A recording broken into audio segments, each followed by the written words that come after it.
Oke, selamat pagi teman-teman semua. Oke, ini orangnya banyak tapi kayaknya suaranya lemas ya. Selamat pagi semuanya. Oke, sebelumnya perkenalkan, nama saya Stefani. Saya perwakilan dari tim Student Consultant UPH. Sebelumnya juga alumni di UPH di program studi perhotelan. Jadi nanti kalau ada teman-teman yang memang khususnya kalian tertarik dengan program studi perhotelan, boleh banget nanti untuk kalian bisa tanya-tanya lebih lanjut ya. Cuman kebetulan di sini saya nggak akan ngejelasin tentang program studi perhotelan aja. Di sini saya nanti akan menjelaskan kurang lebihnya terkait dengan gambaran UPH ini seperti apa. Boleh tahu mungkin di sini teman-teman apakah ada yang pernah mampir ke UPH? Ada? Ada yang tahu UPH di mana? Banten bener ya. Tangerang ya, Banten, bener sih tapi ya. Oke, jadi untuk UPH sendiri kita berdiri dari tahun 94.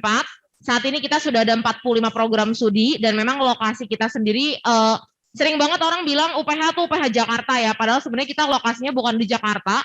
Lokasi kita tuh ada di Tangerang. Jadi ada satu kota kecil berdiri sendiri tuh namanya Lipo Karawaci ya. Dan sebelum saya mulai, di sini saya akan langsung memutarkan dulu satu buah video jadi supaya teman-teman juga punya gambaran kurang lebihnya perkuliahan di UPH itu seperti apa ya.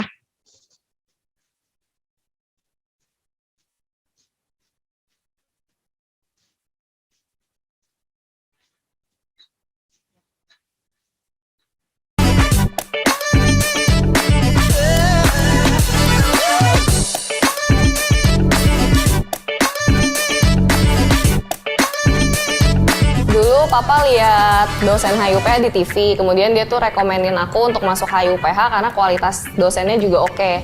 Kemudian dari situ aku mulai cari tahu, ternyata HIUPH itu cakupan fokusnya tuh luas banget, jadi ya cocok lah buat aku. Kalau aku karena waktu itu tahu di UPH itu ada jurusan desain produk, terus kan dari zaman SMA emang ngincar jurusan desain produk, jadi ya udah langsung tancep lah di UPH. Aku ngambil manajemen perhotelan karena akreditasinya A, serta fasilitasnya itu lengkap dan bagus banget. Karena lingkungan pertemanan dan dosen UPH itu oke banget, terus sistem pembelajarannya juga mempermudah mahasiswa, jadi aku enjoy banget tuh waktu kuliah. Kemudian aku juga mau adik-adik aku merasakan pengalaman hebat yang aku rasain. Kalau aku lihat dari pengalaman kegiatan Cici sih, Cici kan aktif banget di kuliahan, terus dari lingkungan pertemanannya dia juga ngeliatnya positif, terus kayak suportif. Jadi ya udah makin mendorong aku untuk mau masuk UPH. Sama kayak Kokoh, aku tuh ngeliat Cici bertumbuh banget di UPH. Hal ini tuh yang ngedorong aku untuk memilih UPH sih. Ikut organisasi kepanitiaan. Di situ aku ketemu senior-senior aku yang super helpful dan suportif. Terus aku juga punya kesempatan untuk magang di Embassy Indonesia yang di Singapura. Dari UPH, aku jadi punya kesempatan untuk ikut pameran desain produk. Nah dari situ aku bisa memperluas koneksi dan relasiku. Aku jadi best trainee setelah 6 bulan magang di Ritz-Carlton. Baik banget pengalaman dan pembelajaran yang aku dapat di sana. Karena aku membawa alma mater UPH, ekspektasi mereka itu tinggi. Jadi aku harus ngelakuin hal sebaik mungkin. Di UPH aku dipersiapkan untuk menjadi lulusan siap kerja, kemudian juga diajarkan untuk cara berkomunikasi yang baik, cara berpendapat yang baik, dan problem solving juga. Dari jurusan desain produk ini aku diajarkan nggak cuma untuk mendesain suatu produk, tapi juga diajarkan untuk memahami prosesnya. Dan ini kepake banget untuk pekerjaan aku sekarang ini. Aku jadi lebih dewasa, lebih disiplin, dan lebih bertanggung jawab berkat didikan dari dosen-dosen manajemen perhotelan UPH. Perpustakaan UPH. Kolam renang, Gym dan futsal sih. Gak akan nyesel. fasilitas mantap. Masa depan hebat. Oke, sebentar ya.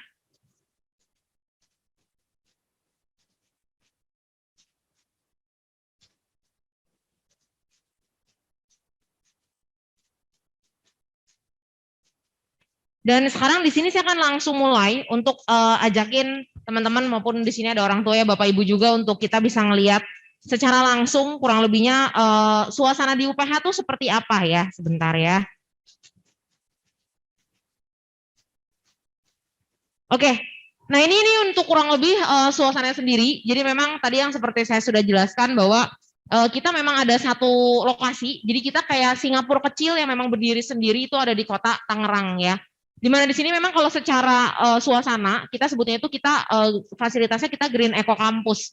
Jadi kalau misalnya teman-teman mau cari suasana lingkungan kampus dengan suasana seperti ini, pastinya kalian akan sangat bisa jarang temukan di Indonesia ya. Nah kemudian di sini saya akan langsung ke belakang. Jadi di sini kita punya beberapa fasilitas olahraga yang nanti teman-teman kalian juga bisa pakai, khususnya nanti ketika kalian join bareng sama kita di UPH ya. Nah, ini ada lapangan sepak bola kita. Jadi ini bukan lapangan sepak bola biasa. Kenapa? Karena ini pernah dipakai sama tim Manchester United untuk mereka bisa melakukan training atau latihan di sini. Kemudian timnas Indonesia juga pernah melakukan training atau latihan di sini. Dan sekeliling sini tuh kita punya jogging track. Jadi kalau seandainya buat kalian yang wah ini sekarang lagi pola hidup sehat, suka olahraga gitu ya, teman-teman bisa pakai juga jogging tracknya kita. Dan di sini juga di belakang sini nih, ini tuh kita ada lapangan futsal sama lapangan badminton. Jadi kalau buat teman-teman yang suka main futsal juga bisa pakai di situ. Dan kemudian kita sekarang menuju ke kolam renang. Nah, basically UPH ini kita punya 2 kolam renang, tapi yang kita tunjukkan di sini ini adalah yang Olympic size. Jadi memang UPH ini merupakan kampus swasta pertama di Indonesia yang kita punya swimming pool Olympic size sendiri ya. Nah, terus kemudian kalau diputar sedikit nih, kita juga di sini ada tempat gym ya, di atas ini ada tempat gym. Jadi kalau buat teman-teman yang pengen bentuk badan lebih sehat lagi Kak, pengen lebih berotot, silakan kalian bisa pakai fasilitas ini ya. Nah terus kemudian di sini juga kita ada ini ya, kalau ini tuh ini lapangan basketnya kita. Kalau teman-teman di sini abas atau anak basket, kalian boleh banget untuk join bareng sama tim basketnya kita. Namanya tuh tim Eagles. Memang UPH sendiri kita terkenal juga di tim basket kita. Kita sudah memenangkan banyak banget perlombaan. Dari tingkat nasional sampai internasional. Kemarin baru banget bulan Agustus tuh kita mewakili satu-satunya universitas di Indonesia yang mewakili ajang World University di Jepang. Jadi kalau memang buat teman-teman yang kalian hobi main basket, kalian pengen tanya-tanya lebih lanjut, joinnya gimana, ada beasiswa enggak? Nanti teman-teman bisa langsung tanya lebih detail ya. Nah terus kemudian di sini juga kita punya, sebentar ini,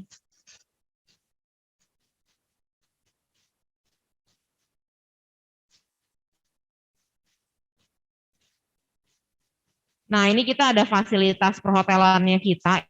Jadi kalau saya buat teman-teman yang kalian memang tertarik dengan perhotelan, ini salah satu fasilitasnya kita di mana standarnya kita sudah sesuaikan dengan standar hotel berbintang ya. Nah ini kalau kalian lihat nih, ini restorannya kita, jadi nanti teman-teman kalian akan belajar banyak hal, explore banyak hal baru lagi kalau kalian masuk perhotelan. Jadi teman-teman kalian nanti bisa belajar, nih ini kan ada seragamnya ya. Ini seragam chefnya kita, terus teman-teman juga nanti akan belajar untuk cara servis orang, layanan orang, table untuk yang masuk gimana sih pelayanannya kayak apa, fine dining itu kayak apa, teman-teman akan belajar. Nah terus kemudian di UPH ini kita punya 2 kitchen. Jadi yang pertama nih hot kitchen, kalau teman-teman perhatiin, ini dari secara fasilitas sirkulasi udara nih kita udah sesuaikan juga dengan hotel-hotel yang biasa. Ini bukan kitchen ece-ece ya, jadi memang kalau secara kalian lihat strukturnya pun juga, ini memang ini ya kita sudah sesuaikan dengan standar hotel. Kemudian ini hot kitchen untuk pembuatan main course atau appetizer. Kemudian kalau misalkan ini, yang satu lagi ini adalah cold kitchen. Ini untuk pembuatan pastry, kemudian kayak misalkan dekorasi kue, pralin, bikin coklat, cookies. Nah itu teman-teman kalian bisa buatnya di sini ya. Nah terus kemudian selanjutnya, ini kita menuju ke perpustakaan ya. Jadi perpustakaan kita sendiri juga ini lengkap. Kita punya 3 lantai. Jadi memang kita menyediakan ada banyak banget jenis buku yang teman-teman nanti kalian bisa pinjam. Jadi di UPH ini kita punya lebih dari 200.000 buku, buku fisik dan e-book. Jadi khususnya nanti buat teman-teman yang kalian sekarang masa pandemi kan kayaknya semuanya serba internet ya, udah nggak pakai lagi fisik, kita juga menyediakan ada e-book juga. Dan kemudian lebih lanjut sini, ini kita juga ada Grand Chapel. Nah ini Grand Chapel ini kayak gedung serbaguna. Ini kita kurang lebih memuat sampai dengan 2.200 orang. Nah ini kakak kelas kalian yang kemarin join bareng sama UPH, itu biasanya nanti mereka digabungin di sini, ketemu sama teman-teman yang lain. Kemudian biasanya ini dipakai juga buat acara gala konser, wisuda gitu. Nah itu biasanya kita pakai ruangannya yang ada di sini. Nah terus kemudian kalau seandainya teman-teman tanya, Kak kalau misalkan seandainya di UPH tuh makannya gampang atau susah? Nah ini kita kantin kita, ini kita tahun 2019 kita dinobatkan menjadi kantin terbersih se-Indonesia. Ini ada banyak banget jenis makanan yang nanti teman-teman bisa pilih dari Chinese food, Western, makanan Korea, makanan Jepang, Indonesian food, bakmi, semua jenis makanan teman-teman bisa kalian pilih di sini ya. Dan kemudian di atas ini juga kita punya asrama. Jadi kalau misalkan sana teman-teman yang kalian dari jauh, dari luar kota, tinggalnya nanti di sana di mana? Kita punya asrama sendiri, jadi kita masih satu area juga. Nah ini student lounge-nya kita, dan ini di atas ini kita ada asrama, lantai 3 tuh asrama untuk cewek, lantai 4 itu asrama untuk cowok. Nah itu biasanya karena namanya asrama ya, jadi peraturannya ketat, anak cewek nggak boleh main ke tempat cowok. Begitu juga sebaliknya, security 24 jam, dan menariknya adalah ketika nanti teman-teman join di asramanya kita, itu nanti kalian akan difasilitasi sama kakak supervisor. Jadi nanti kalau sana kalian kenapa-kenapa, sakit gitu, kan gak ada yang jagain kan, jauh dari orang tua. Nah itu kakak supervisor yang akan take care kalian selama stay di asrama. Ya, jadi orang tua pun juga lebih tenang nih dalam menitipkan anak-anaknya untuk stay di asramanya UPH ya. Oke, kurang lebihnya itu, dan sekarang saya akan langsung mulai ya ke sharing kita hari ini. Jadi di sini saya akan langsung memberikan gambaran untuk teman-teman semua ya. Kurang lebihnya terkait dengan perkuliahan di UPH ini seperti apa, dan cara masuknya gimana, dan untuk teman-teman yang mungkin kalian hadir di kelas 12, kalian sekarang ini kelas 12, kita juga nanti punya ada beberapa benefit khusus juga ya.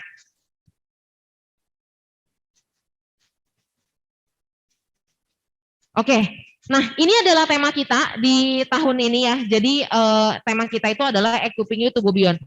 Jadi di UPH ini kita masing-masing tuh kita punya tema setiap tahunnya ganti-ganti, tujuannya buat apa? Pastinya kita punya tujuan tertentu.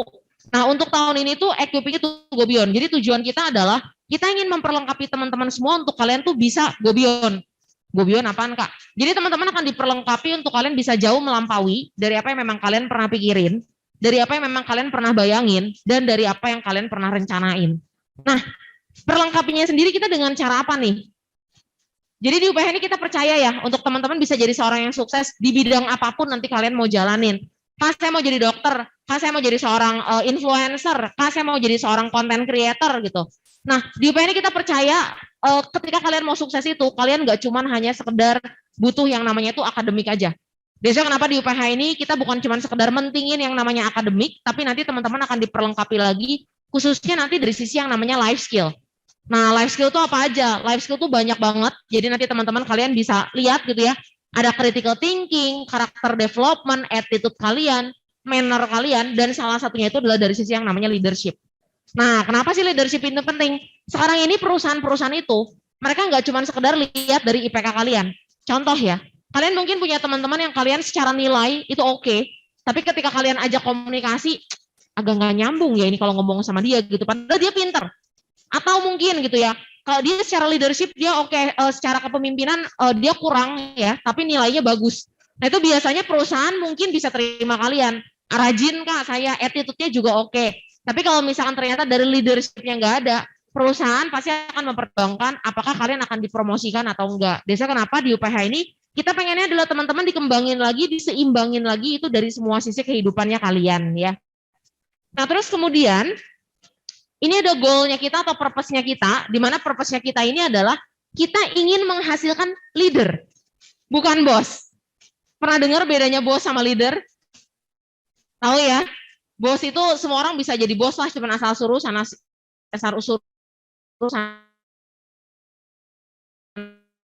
sini gitu. Mereka penting diri, tapi itu penting gua lah, yang penting saya gitu kan, yang nggak peduli gitu. Saya kalian bos itu tuh nggak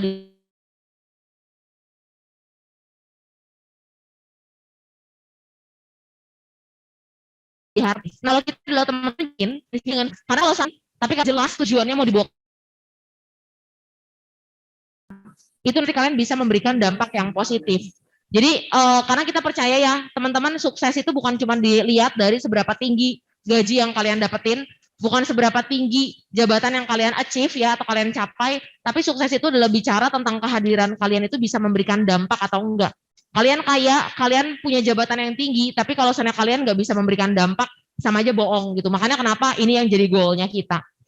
Kemudian lebih lanjut lagi, ini ada beberapa alasan. Kenapa sih teman-teman bisa mempertimbangkan UPH sebagai tempat perkuliahan kalian? Nah, alasan yang pertama, ini dari sisi yang namanya mentoring. Jadi di UPH ini kita khususnya nggak ada prospek, kita kan justru sambut teman-teman semua dengan acara terbesar kita tuh namanya UPH Festival. Nah, khususnya untuk teman-teman yang kalian baru tahun pertama gitu ya masuk ke kampus, yang jadi kendala itu pas kehidupan berubah ya. Kalian dari Semarang, Mas baru, lingkungan baru, teman-teman juga baru gitu.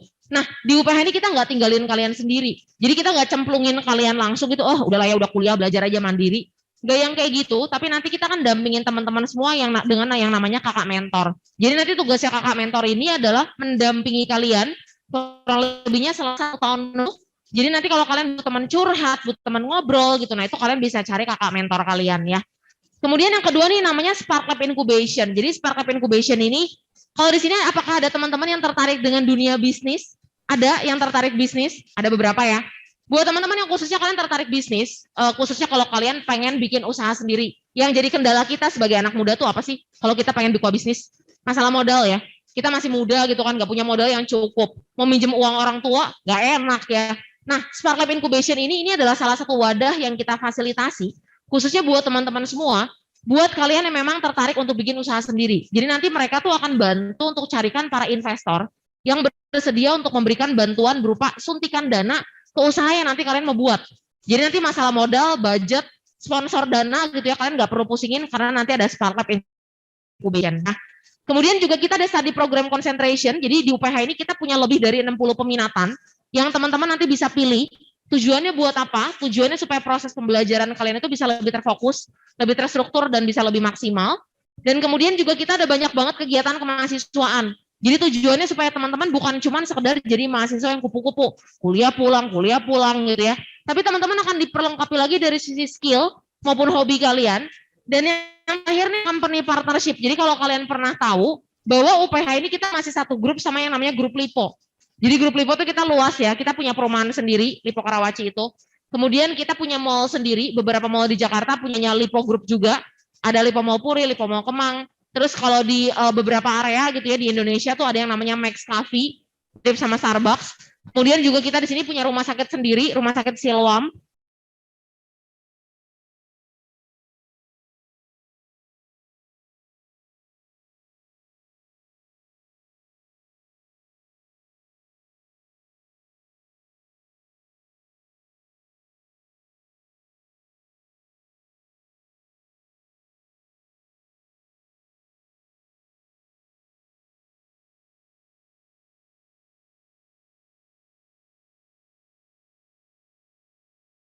Dia sekarang udah jadi seorang miliarder. Kenapa? Karena dia itu menciptakan aplikasi investasi khusus untuk anak-anak muda, bareng sama kakaknya. Makanya kenapa dia bisa menghasilkannya sampai cukup banyak lah gitu. Nah, terus kemudian kita juga di sini ada Mika Tambayong. Bentar ya, ini agak lama ini. Nah, ini ada Mika Tambayong. Dia ini alumni UPH juga di program studi hukum. Kalau kalian main ke Jakarta, kalian nemuin ada minuman Kokumi. Nah, itu CEO dan foundernya juga merupakan alumni UPH. Kemudian juga kita di sini ada Putri Indonesia ya, tahun 2019 itu juga merupakan alumni UPH. Kemudian di sini ada Pak Sandiaga Uno, beliau ini juga merupakan alumni dari UPH. Ada anggota DPR termuda, ini pernah viral juga nih di berita, karena di usianya yang masih muda banget, dia udah menjabat jadi anggota DPR dan masih menjabat sampai nanti 2024. Kemudian ini kalau teman-teman punya TikTok, nah itu kalian bisa cari juga, ini juga lagi terkenal banget, Kak Sonia Basil. Jadi dia ini alumni perhotelannya kita. Dia punya usaha sendiri namanya Kekologi. Keunikannya apa? Jadi dia bisa menciptakan kue yang memang sesuai dengan customnya, permintaan para customer. Contoh kayak kemarin Idul Adha, dia dapat pesanan itu adalah kue bentuknya sapi.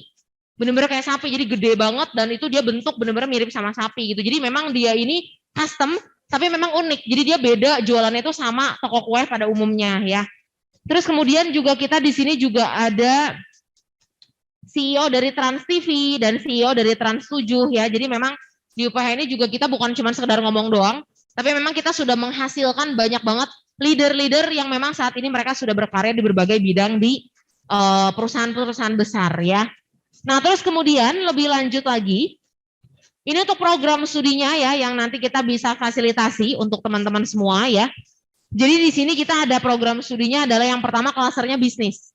Nah, ini kalau seandainya buat teman-teman yang memang kalian tertarik ya dengan dunia manajemen, di sini kita ada banyak peminatan. Jadi nanti ketika teman-teman masuk tuh kalian akan langsung bisa pilih. Yang pertama tuh kita ada marketing, retail and innovation. Jadi ini kalau misalkan teman-teman yang suka pemasaran gitu ya, bikin inovasi, strategi marketingnya seperti apa. Kemudian ada lagi digital business transformation model. Ini kalau kalian tahu bahwa sekarang ini kan kayaknya bisnis startup tuh lagi berkembang banget ya. Semua kayaknya era digital, e-commerce gitu. Nah itu kalau teman-teman yang memang kalian tertarik, itu kalian bisa pilih ya. Kemudian lebih lanjut lagi, di sini juga kita ada managing family business. Ini kalau seandainya buat teman-teman yang memang kalian keluarganya punya usaha. Dan kalian diminta untuk meneruskan bisnis keluarga kalian. Nah itu kalian nanti bisa milih yang managing family business. Nah kemudian ada human capital investment, international business management, dan kita juga di sini ada finance ya. Oke, kemudian lebih lanjut lagi. Di sini juga kita ada akuntansi. Jadi kalau misalnya buat teman-teman yang memang kalian tertarik dengan akuntansi nih, bedanya akuntansi kita sama uni lain adalah kita nanti ketika teman-teman join di akuntansi kita, itu akan diperlengkapi dengan yang namanya sertifikasi. Jadi sertifikasi itu buat apa? Kalau kalian pernah dengar public accountant tingkat dunia ya, itu tuh ada big four company tingkat dunia namanya tuh EY, KPMG, Deloitte, PwC. Itu tuh 4 perusahaan terbesar tingkat dunia yang sebenarnya orang-orang tuh banyak banget untuk ngejar bisa kerja di sana. Nah, banyak banget alumni dan mahasiswa kita itu yang mereka akhirnya bisa secara langsung diberikan kesempatan untuk kerja di 4 perusahaan itu. Apa yang mereka lihat? Yang mereka lihat bukan cuma sekedar nilai IPK, tapi yang mereka lihat itu adalah seberapa banyak sertifikasi yang nanti kalian punya. Biasanya kenapa kalau di accountingnya UPH ini kita bekali teman-teman semua dengan yang namanya sertifikasi. Tujuannya itu adalah nanti supaya teman-teman begitu lulus nih, kalian nanti langsung dilirik sama perusahaan-perusahaan besar ya. Nah terus kemudian di sini juga kita ada hukum, bisa dibilang, sebentar ya agak lama nih. Nah ini kalau seandainya buat teman-teman yang kalian tertarik hukum, bisa dibilang saat ini kita menduduki peringkat yang terbaik untuk universitas swasta yang ada di Indonesia. Jadi kalau memang teman-teman yang tertarik bisa dipilih, kita ada sampai program S3-nya. Kemudian ada hubungan internasional, kita akreditasinya juga sudah A.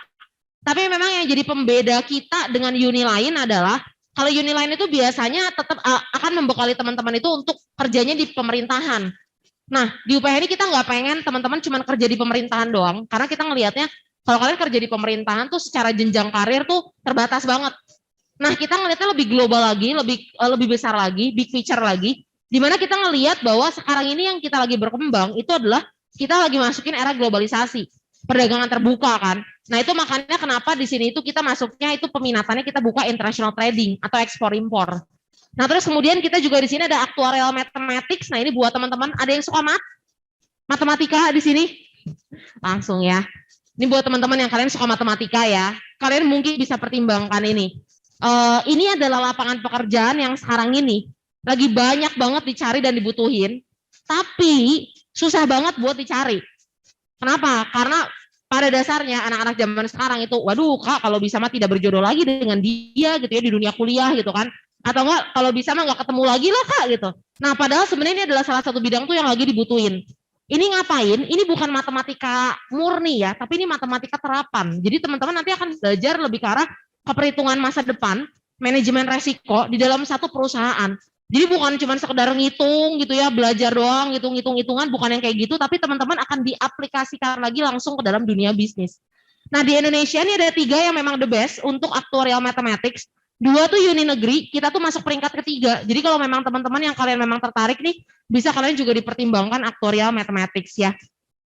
Nah terus kemudian kita ada building and urban planning selanjutnya, di mana di sini kita ada interior design, arsitektur sama teknik sipil. Nah untuk arsitektur kita, ini kita bisa terima dari IPA maupun IPS.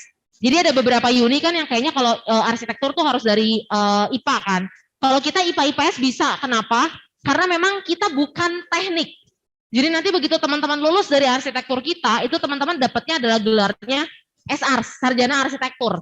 Jadi nanti teman-teman akan lebih ditekankannya itu lebih ke arah ke desain bangunan, bukan ke tekniknya gitu. Karena tekniknya kita udah kasih ke anak teknik sipil ya. Kemudian kita di interior design. Nah ini yang berhubungan sama teknologi ya.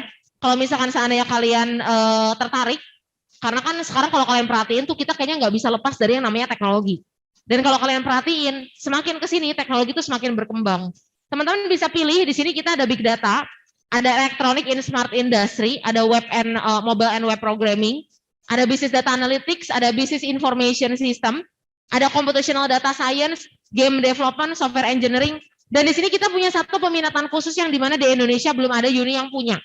Namanya apa? Namanya medical informatics. Jadi ini penggabungan antara kesehatan sama teknologi. Kalau kalian jalan-jalan ke rumah sakit tuh, kalian ngelihat ya ada alat kayak namanya CT scan, PET scan, ronsen, MRI. Di luar negeri ada orang dioperasi nggak pakai pisau bedah, tapi pakainya sinar laser. Ada orang dioperasi, dokternya nggak ada di dalam ruangan, tapi robot yang operate itu. Nah, yang bikin alat-alat itu siapa? Itu adalah orang-orang medical informatics. Dan kenapa kita buka ini? Karena kita tadi punya rumah sakit sendiri ya di Jakarta, namanya MRCCC Siloam Hospitals. Di mana MRCCC Siloam Hospitals ini merupakan rumah sakit dengan standar perlengkapan paling lengkap dan paling canggih se-Indonesia. Dan so kenapa kita sangat mendukung sekali khususnya perkembangan teknologi di bidang kesehatan ya. Nah, terus kemudian ini kita ada food tech.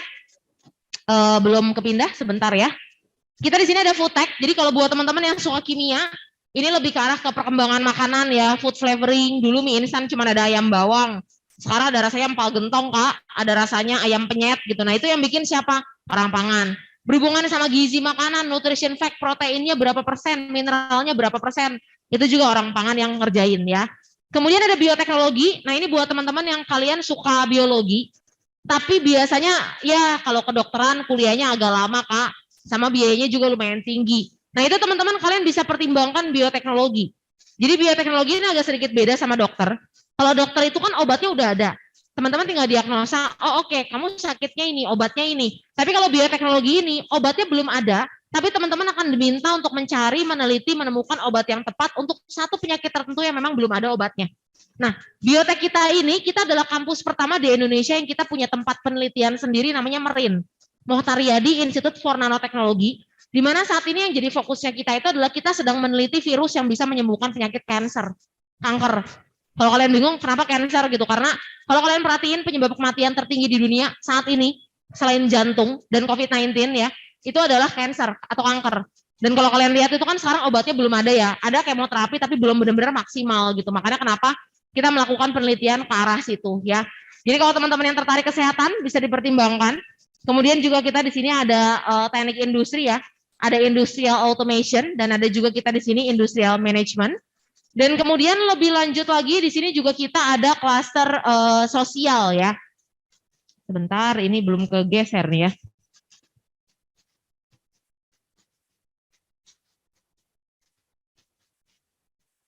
Oke, ini yang selanjutnya adalah klaster sosial. Ini buat teman-teman yang pertama kita ada ilmu komunikasi. Komunikasi itu balik lagi ya, kalau sekarang tuh bukan cuma sekedar verbal ya, tapi di sini komunikasi itu ada banyak. Kalau teman-teman yang suka komunikasi, atau kalian yang bingung deh, wah ini saya nggak tahu nih mau masuknya jurusannya apa, kalian bisa pertimbangin komunikasi. Karena basically sebenarnya communication skill ini adalah skill yang akan terus kepake. Kalau kalian pinter, tapi kalian nggak bisa komunikasi dengan baik, perusahaan nggak akan ngelihat kalian. Kalau sana kalian pinter, tapi ditambah lagi dengan ilmu komunikasi yang baik, communication skill yang oke, perusahaan pasti akan lihat kalian, akan lirik kalian. Jadi kalau sana buat teman-teman yang memang kalian bingung, nah itu kalian bisa pilihnya ilmu komunikasi aja, karena semua perusahaan pasti butuh si orang komunikasi ini. Nah ini kita ada corporate communication, ada digital integrated markom. Kalau kalian sekarang perhatiin itu kan sekarang komunikasi nggak cuma sekedar verbal ya, tapi ada yang pakai sosial media, TikTok, Instagram Reels, IG Story gitu. Nah itu teman-teman akan belajar di situ. Ada broadcast and digital journalism. Kemudian kita ada psikologi. Nah ini buat teman-teman yang memang kalian lebih ke arah tertariknya mental health issue gitu ya, yang kayaknya dikit-dikit kena mental Kak gitu, atau enggak mental breakdown gitu kan, atau enggak dikit-dikit healing Kak, mau healing gitu kan, dikit-dikit apa healing gitu ya. Nah kalau teman-teman yang mungkin kalian tertarik gitu, ya nih Kak saya tertarik dengan sifat dasar manusia, perkembangan manusia tuh kayak apa, lebih ke dalamnya ya. Nah itu teman-teman kalian bisa pilih. Kita di sini ada clinical and counseling psychology. Ini kalau buat kalian yang pengen jadi psikolog. Kemudian ada educational psychology dan kita juga ada industrial and organizational psychology ya. Nah, kemudian lebih lanjut lagi di sini juga kita ada jurusannya itu adalah yang berhubungan sama creative industry. Nah, ini buat teman-teman yang kalian bisa main musik, bisa dibilang memang di Indonesia ini kita adalah satu-satunya universitas yang menyediakan program studi musik sampai S1. Kita bukan tempat les-lesan, dan kita terima teman-teman yang memang sudah bisa main musik, bukan cuma suka ya, karena bisa dan suka dua hal yang beda. Kita akan terima teman-teman yang bisa main musik, kita ubah kalian jadi seorang yang profesional di bidang musik. Nah ini teman-teman kalian bisa pilih, kita ada classical performance, ada music composition, ada music therapy, ini lebih ke arah ke penggabungan psikologi sama gimana caranya sih kalian pakai musik itu untuk nyembuhin orang lain. Kemudian ada juga kita jazz and pop music performance, ada sound design and music production, ini yang sekarang juga lagi banyak banget peminatnya. Kalau kalian perhatiin tuh kayak coba nih ya, kalian nonton film, itu yang bikin sound effect-nya, suara-suaranya kayak kalian nonton Pengabdi Setan misalnya. Nah, yang bikin kita masuk ke dalam filmnya itu kan adalah efek-efek suaranya ya. Nah, itulah yang dikerjakan sama orang-orang sound design. Kemudian ada DKV kita ini juga akreditasi kita sudah A ya. Kita di sini ada graphic design, ada animasi, dan kita juga di sini ada perfilman, sama ada ilustrasi. Nah, kalau kalian tahun lalu nonton film Disney Plus, mereka tuh udah ngeluarin film terbaru namanya Raya and the Last Dragon, ada yang tahu? Yang bikin music video officialnya itu adalah alumni DKV-nya UPH. Jadi kalau yang kalian memang tertarik nih lebih ke arah ke perfilman, animasi, nah itu bisa dipertimbangkan. Karena memang kita secara kualitas dosen dan alumni itu kita sudah diakui perusahaan dalam maupun perusahaan luar negeri ya. Kemudian ada desain produk, dan di sini juga kita ada lebih lanjut lagi, ada tourism industry ya. Jadi di Indonesia ini nih ada 5 perguruan tinggi yang memang the best untuk pariwisatanya. Salah satunya itu adalah UPH, dan di sini dua-duanya kita akreditasinya sudah A, di mana nanti di sini kita programnya bukan lagi D4, tapi sekarang kita sudah S1. Kemudian nanti ketika teman-teman kerja praktek itu nanti kalian bisa kita fasilitasi ya di semester kelima. Itu ada kerja praktek, teman-teman bisa pilih di Bali, Malaysia, Singapura, Jakarta, Thailand, sampai ke Dubai. Jadi nanti teman-teman akan dibekali lagi langsung untuk nanti kalian bisa langsung kerja di dunia profesional perhotelan. Dan di sini kita ada peminatannya lagi. Kita di sini ada food and beverage, ada pastry sama kulineri. Nah ini nanti teman-teman akan bisa pilih di tahun kedua ketika nanti teman-teman kuliah pilih perhotelan ya. Dan yang terakhir nih kita ada health science. Bentar ya. Kita ada health science, kita di sini punya farmasi, ada D3 dan S1. Kemudian kita juga di sini ada kedokteran. Nah, kedokteran di sini kita akreditasi kita sudah A, kita sudah ada dari tahun 2000, which is berarti kita sudah 22 tahun berdiri. Dan kita punya rumah sakit sendiri, Rumah Sakit Siloam, salah satunya juga kayaknya ada di Semarang ya. Di mana Rumah Sakit Siloam ini dia adalah rumah sakit pertama di Indonesia yang berstandar internasional. Saat ini kita sudah punya 38 rumah sakit seluruh Indonesia, dan kita masih akan membuka lebih banyak lagi rumah sakit seluruh Indonesia. Jadi kenapa kita sangat membutuhkan tenaga kerja dokter, perawat, medis yang bareng-bareng sama kita untuk develop kesehatan di Indonesia. Nah, kelebihannya kita apa? Ketika nanti teman-teman join di kedokterannya kita, itu kalian bukan cuma sekedar diajar sama dosen yang ngadi-ngadi atau dosen abal-abal ya atau kaleng-kaleng. Tapi teman-teman akan diajar langsung sama dekannya kita. Namanya itu adalah Profesor Dr. Eka Julianta SPBS PhD. Panjang banget ya. Kalian bisa cari di Wikipedia. Gelar profesornya ada 1, doktor yang S3-nya ya, D-nya besar tuh ada 2. Dokter dan ini spesialis bedah syaraf, di mana Prof Eka ini dia adalah dokter pertama di Indonesia dan dokter pertama di dunia yang berhasil mengoperasi batang otak. Coba anak IPA, batang otak posisinya di mana? Di belah mana coba? Betul, di belakang sini ya. Dia kecil dan kompleks dan belum pernah ada dokter yang berhasil mengoperasi itu. Biasanya kenapa dia dapetin rekor muri. Jadi nanti kalau teman-teman join di kedokterannya kita, pastinya teman-teman akan langsung diajar juga sama dosen profesional langsung ya. Dan kemudian UPH ini per tahun ini, kita jadi universitas swasta pertama di Indonesia yang diizinkan untuk membuka kedokteran spesialis. Jadi kalau misalkan biasa, kalau kalian tahu, kedokteran spesialis itu biasanya dari negeri. Nah, kita jadi kampus swasta pertama di Indonesia di tahun ini yang memang kita diizinkan untuk membuka kedokteran spesialis. Jadi memang kalau teman-teman yang tertarik kedokteran, boleh banget untuk nanti kalian bisa pertimbangkan UPH ya. Nah, kemudian lebih lanjut lagi, di sini kita punya beberapa special program yang nanti teman-teman kalian bisa pertimbangkan ya. Yang pertama nih dual degree. Jadi untuk teman-teman yang misal, ya nih Kak, saya pengen keluar negeri, tapi karena pandemi nih orang tua agak keberatan. Nah, ini mungkin bisa jadi salah satu pertimbangan untuk teman-teman semua. Di mana untuk dual degree ini teman-teman kuliah 3,5 tahun. 2 tahun pertama kalian kuliahnya di UPH. Tahun ketiga kalian kuliahnya ke luar negeri. Tahun keempat balik lagi ke Indonesia untuk mengerjakan tugas akhir. Dalam waktu kurang lebih 3,5 tahun teman-teman bisa langsung dapetin 2 gelar sekaligus. Jadi keuntungannya apa? Keuntungannya pastinya secara living cost. Jadi daripada kalian 3 tahun di luar negeri, ini cuma setahun doang kalian di luar negeri, sisanya di Indonesia, tapi teman-teman bisa langsung dapetin 2 gelar ya. Terus kemudian ada international class, ini kalau buat teman-teman yang kalian lebih fasih bahasa Inggris, nah itu kalian bisa pilih. Salah satunya ini ada program manajemen internasional, di mana manajemen internasional kita ini, teman-teman nanti di semester terakhir itu akan ada program internship atau magang di US atau Amerika. Karena kebetulan kita kerja sama-sama Harvard, jadi nanti begitu teman-teman balik ke Indonesia, teman-teman nanti bisa mendapatkan sertifikat bukti bahwa teman-teman pernah magang di US ya. Kemudian kita juga ada Express Pathway. Kalau Express Pathway ini, kan biasanya kalau kuliah S1 tuh 4 tahun. S2 tuh 2 sampai 2,5 tahun. Jadi total tuh 6 sampai 6,5 tahun. Nah, di sini teman-teman waktunya dipotong dikit. Jadi kalian 2 tahun tuh dipotong, kurang lebihnya hanya 4,5 tahun aja teman-teman bisa menyelesaikan S1 dan S2. Jadi nambah waktu dikit aja dari normal S1 nih teman-teman udah bisa langsung dapetinnya S1 dan S2. Dan yang terakhir nih fast track. Kalau fast track ini karena kurikulum kita ini sudah disetarakan sama luar negeri ya. Jadinya tuh teman-teman kuliah full S1 di Indonesia. Nanti kalian lanjutin lagi S2-nya itu di Lathrop University. Jadi nanti teman-teman dalam waktu 5 tahun kalian bisa langsung dapetin 2 gelar. S1-nya dari UPH, S2-nya langsung dari Lathrop University ya. Nah, terus kemudian lebih lanjut lagi saya akan langsung lanjut untuk cara masuknya ya. Nah, untuk cara masuknya sendiri di UPH sendiri kita nggak pakai tes. Jadi kita cuma lihat dari nilai raport kalian aja. Kelas 10, kelas 11 sama ijazah SMP. Nah, untuk program beasiswa sendiri kita punya 2 program beasiswa. Yang pertama itu adalah program beasiswa academic achievement. Jadi untuk teman-teman yang memang kalian merasa nilai kalian baik, rata-ratanya di atas rata-rata sekolah gitu ya, di atas 80 ke atas, teman-teman kalian bisa coba untuk apply kategori beasiswa academic achievement. Kalau seandainya kalian lolos seleksi, berarti nanti teman-teman akan berkesempatan untuk bisa mendapatkan beasiswanya dari 50% sampai dengan 75%. Kita kasih di 3 semester awal. Nah, biasanya jadi pertanyaan, kok cuma 3 semester awal, semester selanjutnya gimana? UPH nyediain beasiswa sampai akhir atau enggak?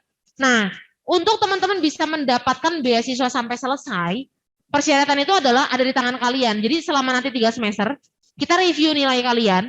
Kalau seandainya teman-teman kalian bisa maintain nilai kalian, IPK kalian, itu kalian bisa diberikan beasiswa di semester selanjutnya. Contoh, semester 4 kalian bisa achieve ya, kita kasih semester 5. Contoh, semester 5 kalian ngedrop nih, nah itu berarti beasiswa kita cabut teman-teman bayarnya normal.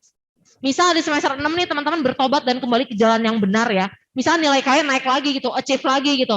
Nah itu kalian bisa ngajuin lagi beasiswanya dan nanti teman-teman bisa dapetin lagi beasiswanya. Jadi untuk teman-teman bisa kalian mencapai beasiswa sampai akhir, nah itu ada di tangan kalian gimana caranya kalian bisa mempertahankan nilai kalian di tiap semester ya.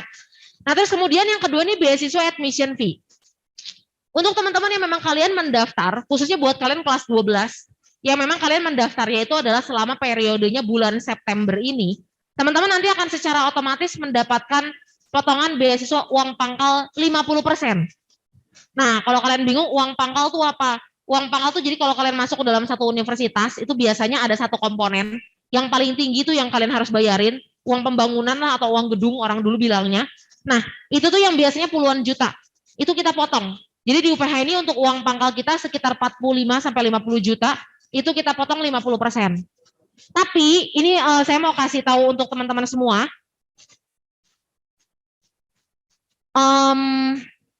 Ini berlaku untuk teman-teman kelas 12 sih. Jadi kebetulan minggu ini tuh pas banget sekolah kalian itu barengan sama eventnya UPH. Jadi minggu ini kita tuh lagi roadshow di kota Semarang ya. Dan untuk teman-teman semua yang kalian hadir di acara ini, teman-teman nanti kalian akan langsung secara otomatis mendapatkan uang pangkal besarnya itu adalah 70%. Jadi tadi dari 45 juta, teman-teman nanti bisa dipotong 70%. Jadi potongannya adalah kurang lebih sekitar 31.500.000 dan nanti teman-teman tinggal bayar sisanya aja. Dan biasanya gini, kalau teman-teman yang kalian tertarik dengan beasiswa academic achievement, itu biasanya tuh kalian harus melewati yang namanya tahap interview. Nah, biasanya interviewnya itu kalian harus datang ke Jakarta. Tapi karena kita lagi roadshow di kota Semarang, teman-teman nggak perlu datang jauh-jauh ke Jakarta, kalian cukup nanti langsung datang aja ke Hotel Semarang hari ini acara expo-nya. Nah, tapi misalkan contoh kalau teman-teman bilang, Pak, tapi kan di sini acaranya bisa sampai sore gitu. It's okay, nggak apa-apa, khusus untuk teman-teman dari Loyola, nanti kita tungguin kalian. Kalau seandainya memang kalian berminat untuk mau datang ke sini. Nah, kalau seandainya apa maksudnya kenapa ngapain Kak di sini? Jadi biasanya kan harus lewatin tahap interview. Nah, itu kalian nggak perlu jauh-jauh nih. Nanti kalian akan bisa langsung interview bareng sama direktur kita. Jadi direktur kita nih jauh-jauh dari Jakarta sengaja datang cuman untuk datang interviewin kalian aja. Jadi nanti jangan lupa, maksudnya teman-teman jangan sampai lewatin kesempatan ini, karena ini adalah kesempatan yang baik ya. Dan kemudian untuk teman-teman juga yang nanti kalian hadir di sini juga, apa aja yang perlu dilengkapin. Nah, kalian cukup tinggal langsung bawa aja raport kalian kelas 10, kelas 11. Nah, biasanya untuk formulir pendaftaran itu kalian harus bayar 400.000. Tapi khusus untuk event ini, kalau kalian datang, kalian nggak perlu bayar formulirnya. Jadi formulirnya kita kasih gratis. Kemudian juga nanti teman-teman tinggal tunjukin aja rapot kalian, dan nanti kita akan langsung daftarin kalian, dan kita nanti akan langsung proses untuk interview. Nah, kalau seandainya teman-teman yang masih bingung, tapi kan saya sebenarnya masih nggak yakin sih mau UPH atau uni lain, kalau menurut saya sih, coba-coba dulu aja. Karena kalau seandainya teman-teman diterima pun di UPH, kita nggak langsung minta bayaran ke kalian sih. Maksudnya, ayo langsung bayar, nggak kayak gitu sih. Kalau memang teman-teman masih mau diskusi lagi sama orang tua, ya monggo silakan gitu ya. Berarti jangan dibayarin dulu. Tapi at least teman-teman sudah mencoba untuk interview beasiswa, dan kalau kalian dapat lolos, ya berarti kan bagus ya buat kalian gitu. Jadi coba dulu aja. Dan untuk cara pendaftarannya, teman-teman nanti bisa langsung daftar di bit.ly/UPH22. Tapi untuk teman-teman yang kalian kelas 10, kelas 11 pengen tahu lebih lanjut, pengen tanya-tanya juga nggak apa-apa, datang, bisa ajak orang tua kalian juga. Dan kemudian juga nanti di sini kita juga ada free personality test. Jadi kalau memang kalian yang masih nggak yakin sama jurusan kalian, maunya kemana, nanti kalian juga bisa langsung tes bakat minat juga di situ ya.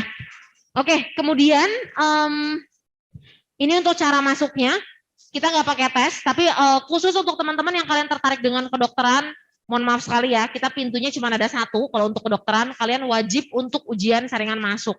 Jadi kita memang pintunya agak sedikit berbeda ya. Kita nggak ada jalur undangan, nggak ada juga jalur pintu belakang, alias nyogok gede-gedean uang pangkal, kita nggak ada. Jadi teman-teman kalian harus lolos sesuai dengan standarnya kita ya. Which is berarti nanti yang akan diujiankan itu adalah mat, biologi, dan kimia kelas 10 dan kelas 11 ya. Tapi kalau seandainya teman-teman yang di luar kedokteran, kita nggak pakai tes. Jadi kita cuma lihat dari nilai raport kalian aja. Nah, ini untuk deadline-nya paling dekat tanggal 26 September. Dan ini untuk kelengkapannya sendiri. Kalau teman-teman dari IPA, ada 5 mata pelajaran inti yang kita lihat. Mat, bahasa Inggris, biologi, fisika, kimia. Kalau IPS, mat, bahasa Inggris, sosiologi, ekonomi, dan geografi ya, kelas 10 dan kelas 11. Dan kemudian ini untuk kelengkapan tambahan, kalau teman-teman yang tertarik dengan kedokteran, itu ada esai 500 kata, kemudian ada tes buta warna, jadi kalian nggak boleh buta warna sama sekali ya. Jadi dan ini tes buta warnanya wajib untuk kalian dari dokter spesialis mata. Jadi nggak boleh tuh kayak dari dokter posyandu, puskesmas gitu kan, klinik sekolah, nah itu nggak bisa ya. Jadi wajib dari dokter spesialis mata. Nah kemudian ini kalau teman-teman yang kalian tertarik dengan desain, nah desain sendiri memang kita nggak pakai tes, tapi teman-teman nanti wajib untuk mengumpulkan portfolio sebagai dasar penilaian teman-teman bisa diterima di UPH ya, sama tes buta warna sama. Dan kemudian kalau teman-teman yang tertarik musik juga sama, itu nanti kalian wajib untuk melampirkan video recording kalian memainkan musik ya. Oke, kurang lebihnya itu yang bisa kita informasikan. Jadi kalau misalkan buat teman-teman khususnya kelas 12 yang nanti pengen datang dan kalian misalkan tertarik pengen coba dulu, dan kalian misalkan pengen gitu, Kak tolong tungguin kita lah, maksudnya habis dari expo kita mau ke sana langsung, silakan nanti mungkin teman-teman bisa langsung datang dulu ke booth-nya kita kasih nomor teleponnya kita, nanti untuk nanti teman-teman bisa kabarin langsung ke kita ya. Oke, kurang lebihnya itu yang bisa saya informasikan, dan saya kembalikan lagi kepada pihak sekolah, silakan. Thank you.